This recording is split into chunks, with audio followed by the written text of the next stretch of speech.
Nothing stops the flow of traffic over there. Indian people drive. Think of ants. You know how ants travel in a straight line? And if there's something in the way like a rock, ants will split up, go around the rock and reunite, or climb over the rock. Worst case scenario, they dig a hole and go under the rock.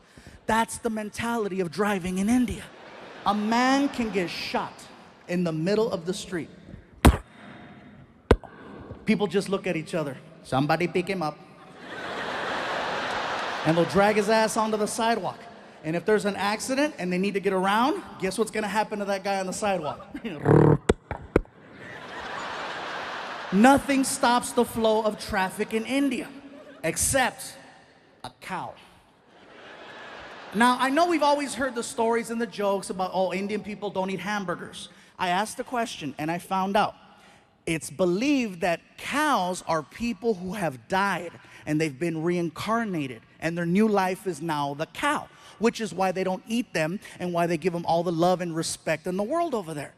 I saw this firsthand. There's a cow crossing the street while we're driving. And the cows know, they're cocky. They know that they can cross. Friggin', all the cows, and the cows out there all cocky. Gling, gling, gling, gling.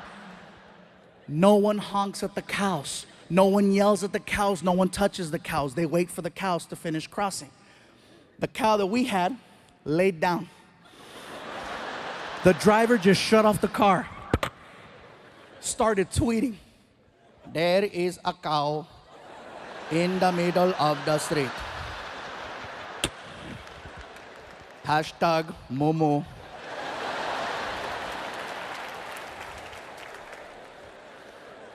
I asked the driver, what's going on? Sir, there is a cow. I see that there's a cow. Are you gonna honk at it, go around? What's gonna happen? We cannot honk at the cow. We must wait for the cow to move. You're kidding. I am not kidding. We must wait for the cow. We drove past a dead body 15 minutes ago. That is probably him.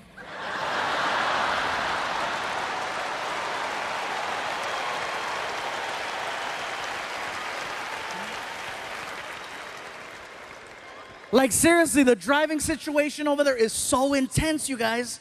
One morning while we're there, I needed to get to the airport fast because I overslept. And so I get in the cab and I hand the driver a $50 bill. And I go, sir, I am running very late. I need to get to the airport as soon as possible. Whatever side street you have to take or back road, I'm all for it. Whatever you have to do, let's do it. And I hand him the money and he goes, very good, let's go. And we take off. The guy is hitting anywhere from 50 to 70 miles an hour on the street. We are making incredible time. I notice that we're heading in the direction of a red light.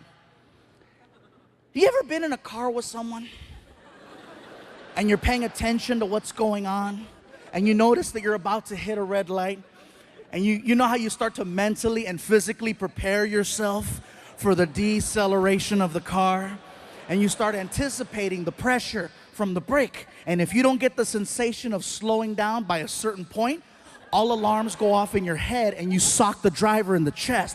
Hey! Not only did I not get the sensation of slowing down, I got the opposite. He gunned it towards the light and it caught me off guard. I couldn't even scream. I was like, and then I got air. Hey, pull over, pull over. He didn't even know what he did. He looks at me, he goes, what is wrong?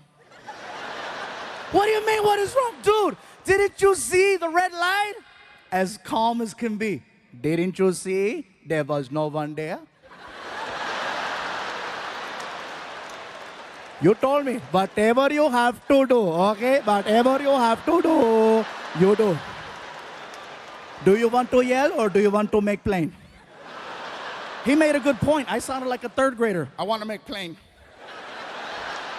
Like seriously, that's a video game I want to see. I want to see Grand Theft Auto